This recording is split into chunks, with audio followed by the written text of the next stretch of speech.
I had just gone through a pretty rough divorce a few months ago. For the brief 2 years my ex and I were married, most of our nights ended up turning into shouting matches and insults. We were always so loud, we had gotten several noise complaints and an eventual ultimatum that we could be thrown out of the building. Anyway, we ended the whole thing, and she got the most of everything. The house belonged to her family, along with most of everything in it. She let me only have my clothes, some photos, and my dog Riley. I was short on money at the time. Luckily, a friend of mine let me stay in his home for as long as I needed.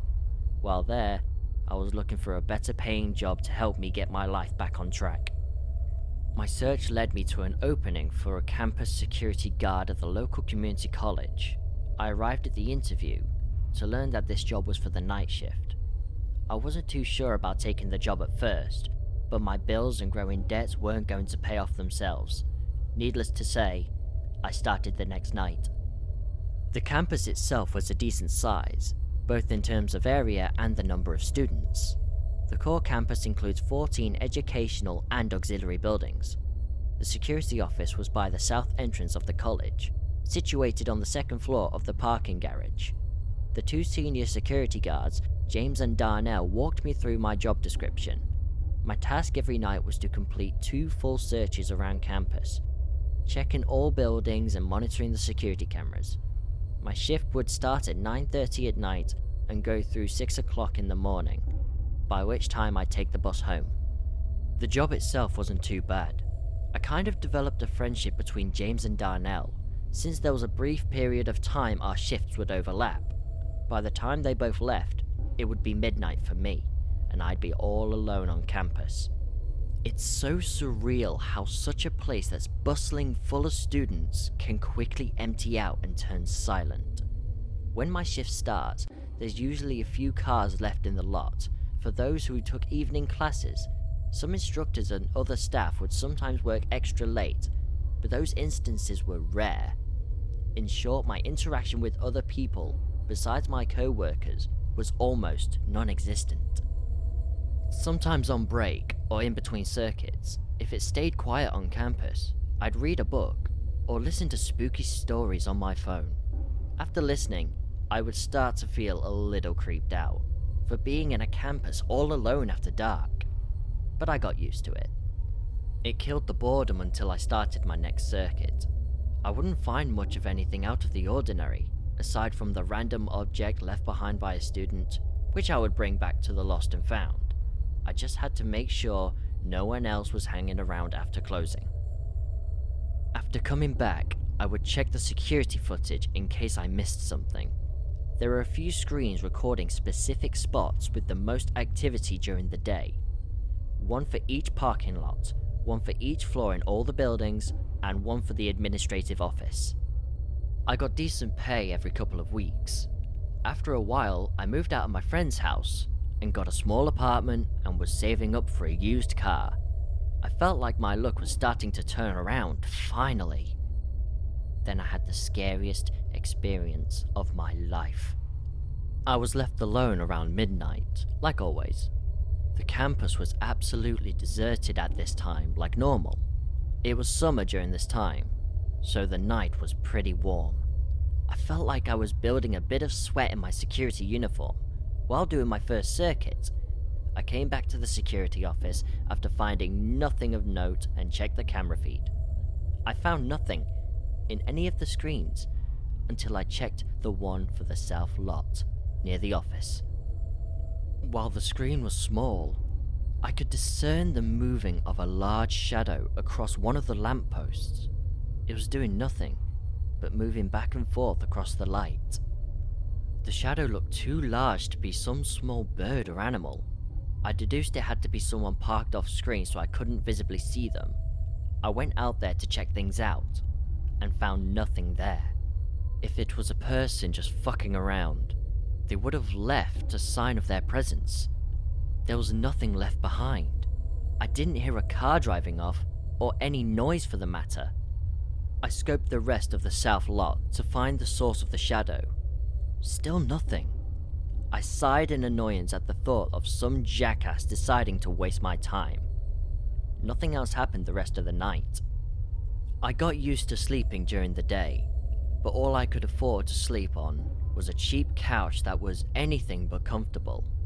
It was rare that I got a full 8 hours of sleep on it, and to top it off, the AC unit had crapped out.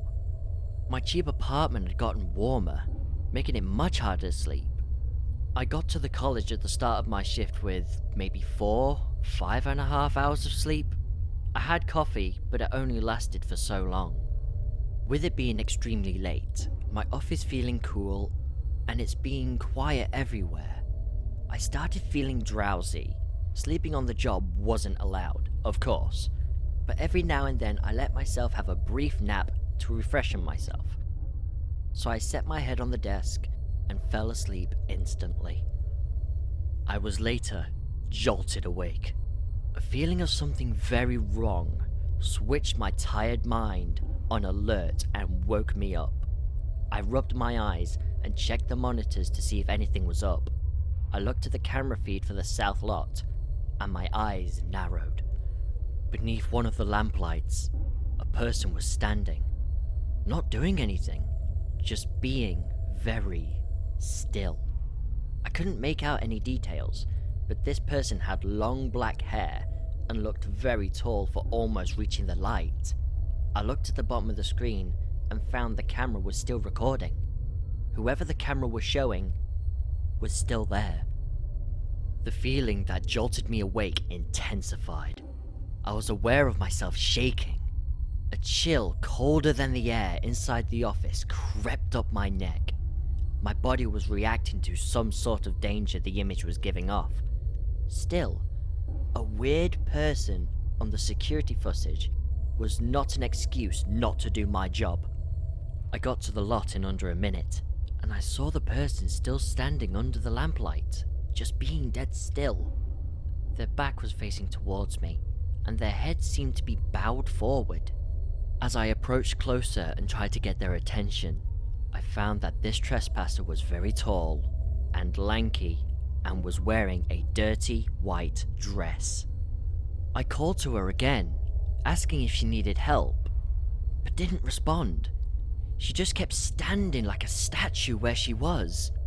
I reached out to touch her, and my hand retracted back from the burning sensation her skin gave off, as if she was on fire. I cursed and shook my hand to cool it off, and the lady moved for the first time. Her head lifted upward, as if finally acknowledging I was there. She turned around, and I started to track backwards. Her body was humanoid, but she had the head of a goat or ram. The fur was pitch black, contrasting against her pale skin and white dress.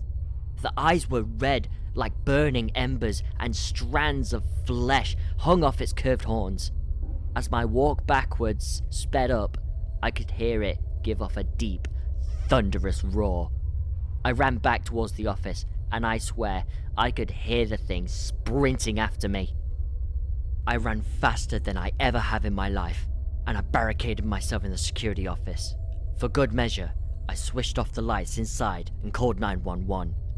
I told them something was on campus, and they sent someone over. I hung up and strained my ears to hear any noise outside my office. It was hard to hear anything over the pounding of my heart, working overtime. It felt like an eternity before I heard knocking at the door.